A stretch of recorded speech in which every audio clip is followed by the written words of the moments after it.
Bismillahirrahmanirrahim. Assalamu alaikum, class 4. How are you all?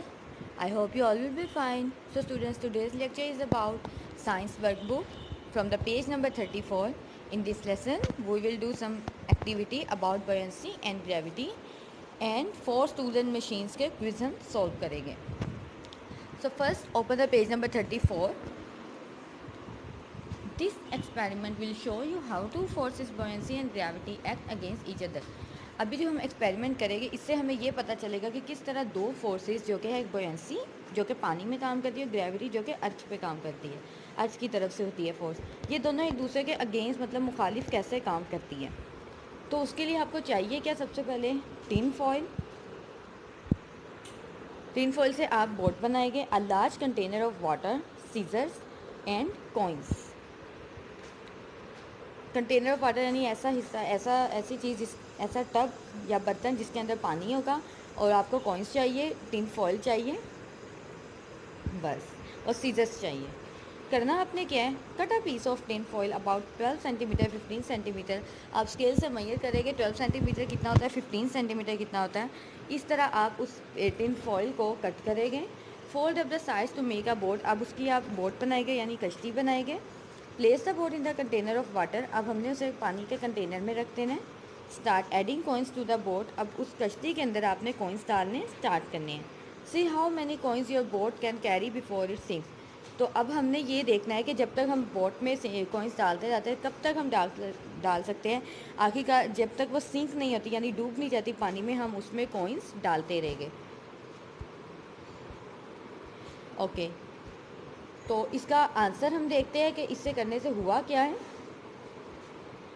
Gravity is trying to pull the tin foil. अभी ये बता रहे हैं gravity is trying to pull the tin foil and coin downward. Gravity की वजह से बार बार उसे नीचे जाने की तरफ खींचा जा रहा है, नीचे की जाने खींचा जा रहा है.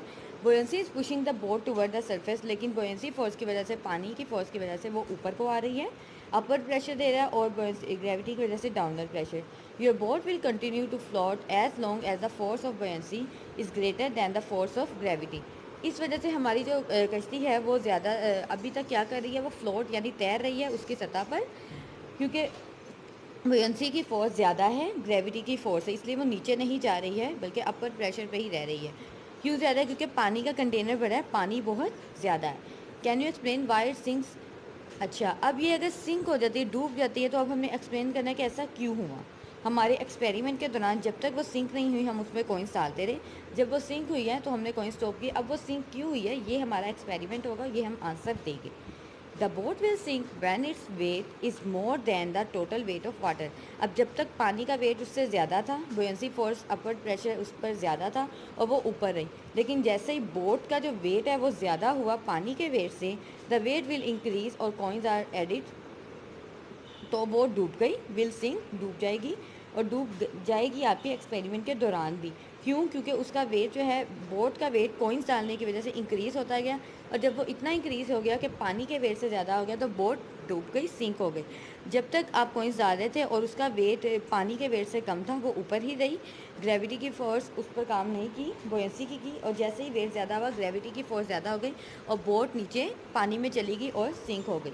इस तरह ये आपने एक्सपेरिमेंट अपना देखना है, किस तरह आपका एक्सपेरिमेंट काम करेगा. आपने ये ज़रूर करना है, अपने घरों पे ये एक्टिविटी करनी है, और इसका आंसर आपने पेज नंबर 34 पर राइट करना है. इसके बाद हमने पेज नंबर 35 करना है, जिस पर है क्विज़ यानी MCQs, force tools and machines के. Circle the correct answers. इसमें हम करेक्ट आंसर को सर्कल करेंगे. Boats are able to float in water due to. अब कश्तियाँ जब तक पानी में तैरती है, फ्लोट यानी उसकी सतह पर रहती है, किस फोर्स की वजह से. Is it a friction, air resistance, gravity या बोयंसी.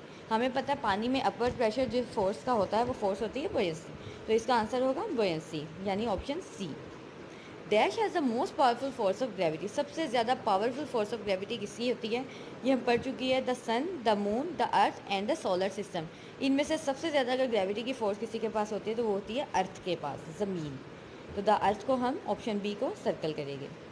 Choose and circle two surfaces which provide greatest friction. हमने टू सर्फेसिस को सर्कल करना है जो कि बहुत ज़्यादा फ्रिक्शन हमें देती है. तो वो है, इसमें हमने दो ऑप्शंस को सर्कल करना है। सॉरी मैंने एक को किया, दूसरी तरफ मैं कर नहीं पाई। आपने ग्रास को, ऑप्शन डी को और ऑप्शन सी वुड को सर्कल करना है, यानी दोनों ऑप्शंस को सर्कल करना है, क्योंकि इसके ऑपोजिट जो ऑप्शन है वो है ग्लास और मार्बल। मार्बल भी बहुत स्मूथ सरफेस होती है और ग्लास यानी शीशा वो भी बहुत स्मूथ सरफेस होता है, तो इन पर फ्रिक्शन बहुत कम होती है। घास पर तो डेफिनेटली फ्रिक्शन ज़्यादा होती है। घास पर हम जब भी बॉल फेंकते हैं तो वो जल्दी रुक जाता है, और उसके बाद अगर किसी पर फ्रिक्शन ज़्यादा होती है तो वो होती है वुड यानी लकड़ी। लकड़ी पर जब आप शूज़ पहनकर स्लिप करते हैं तो हम जल्दी रुक जाते हैं, बजाय इसके कि हम कोई स्मूथ चीज़ यानी सॉक्स पहनकर स्लिप करें। तो वुड और ग्रास, सी और डी को आपने सर्कल करना है। Air resistance works when, air resistance कब काम करती है? जब air speeds the object, air slows the object, air twist the object या एयर मूव द ऑब्जेक्ट। हमें पता है जब हवा की वजह से कोई ऑब्जेक्ट स्लो होती है, स्पीड उसकी कम की जाती है, तो उसे हम बोलते हैं एयर रेजिस्टेंस। तो ऑप्शन बी होगा correct answer. The arm of a lever is attach to an, arm of lever, lever का आर्म किससे अटैच होता है? मशीन से, लोड से, एफर्ट से या फलक्रम से। तो the correct answer is fulcrum. हमने रीडिंग भी की थी, रीडिंग के अकॉर्डिंग लिवर के आर्म को फलक्रम कहते हैं, जिससे इसका आर्म अटैच होता है। Incline planes are use to move objects, incline planes क्यों यूज़ की जाती है ऑब्जेक्ट्स को मूव करने के लिए? कहाँ से? Up and down stairs, from a रफर to a smoother level, from a lower to a higher level, none of the above. None of the above का मतलब होता है कि इनमें से कोई भी नहीं, जबकि आंसर है from a lower to higher level, नीचे से ऊपर ले जाने के लिए हम इंक्लाइन प्लेन्स यूज़ करते हैं। Number 7, which of the following is a wedge, इनमें से वेज क्या है? नाइफ, व्हील बैरो, सा या चीज़र।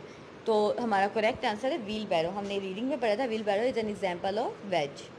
Mark the statement that are not correct above a screw, screw के अकॉर्डिंग हम रीडिंग कर चुके हैं। अब स्क्रू हम घुमाते हैं लकड़ी में, और स्क्रू भी एक किस्म से व्हील एंड एक्सल का काम करता था। स्क्रू के इर्द गिर्द जो है लकड़ी या वुड जिसके जो हम करते हैं वो घूमता है, और उसके बाद जब हम इसे पूरा घुमा देते हैं, रोटेट करते हैं, तो कोई भी ऑब्जेक्ट को वहाँ पर रोका जा सकता है। अब उसके अकॉर्डिंग उन्होंने पूछा अगर हमने नीचे जो 4 स्टेटमेंट्स दिए इनमें से करेक्ट नहीं है। It is use to hold objects in place, ये करेक्ट है। इट इज़, मैं ऑप्शन सी पढ़ रही हूँ पहले, it is a type of plane, ये प्लेन की एक टाइप है, ये रॉन्ग है। It is use to lift object, चीज़ों को उठाने के लिए यूज़ होता है, ये भी रॉन्ग है। उसके लिए तो हम लिवर यूज़ करते हैं या पुली यूज़ करते हैं।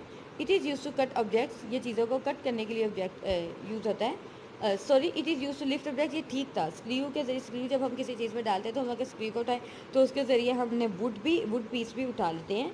लेकिन it is use, option B है, it is use to cut object, चीज़ों को काटने के लिए यूज़ होता है, डैट इज़ रॉन्ग। ये चीज़ों को कट करने के लिए यूज़ नहीं होता, उसके लिए तो हम वेज यूज़ करते थे, तो ये रॉन्ग स्टेटमेंट है। Option B, which of the following is an example of wheel and axle, wheel and axle की एग्जाम्पल को हमने सर्कल करना है। A cricket bat, a skateboard, a pair of scissor and axe. तो इसका सही answer है स्केटबोर्ड, जिसके नीचे व्हील और एक्सल दोनों होते हैं, जिसके ज़रिए वो स्केटबोर्ड आगे की तरफ मूव करता है। Incline planes are useful for, incline planes का करामत किस लिए है? लिफ्टिंग वेट, वज़न उठाने के लिए। Easing the movement of physically handicap, हाथ से उठाने वाली चीज़ें जो फिजिकली होती है उसकी मूवमेंट ईजी करने के लिए। डेफिनेटली यही इसका सही आंसर है। इंक्लाइन प्लेन्स हम तभी यूज़ करते हैं जब हमने कोई ऐसी चीज़ों को, फिजिकल चीज़ों को जो कि हाथ से उठाने वाली हो, लेकिन उस पर एफर्ट ज़्यादा लग रही हो, तो कम एफर्ट लगाने के लिए हम इंक्लाइन प्लेन्स यूज़ करते हैं। तो ऑप्शन बी इसका सही आंसर है। कटिंग केक्स, केक काटने के लिए नो। Growing crops, no. तो इस तरह हमारे ये 10 MCQs कंप्लीट हुए। ये मैं MCQs का आंसर आपको अगेन दिखा रही हूँ। इसका क्वेश्चन 3 था जो choose and circle 2 surfaces which provide greatest friction. तो उसमें आपने दोनों ऑप्शंस को सर्कल करना है। यहाँ मैंने सी और डी दोनों को बोल्ड किया हुआ है, glass, marble, would and grass. और वुड और ग्रास मैं आपको बता चुकी हूँ, तो जिस पर ज़्यादा फ्रिक्शन होती है, तो आपने दोनों को सर्कल करना है। नेटिव स्कूल के स्लोगन को आपने नहीं भूलना है, रुकना नहीं है, आगे बढ़ते जाना है। अल्लाह हाफिज़।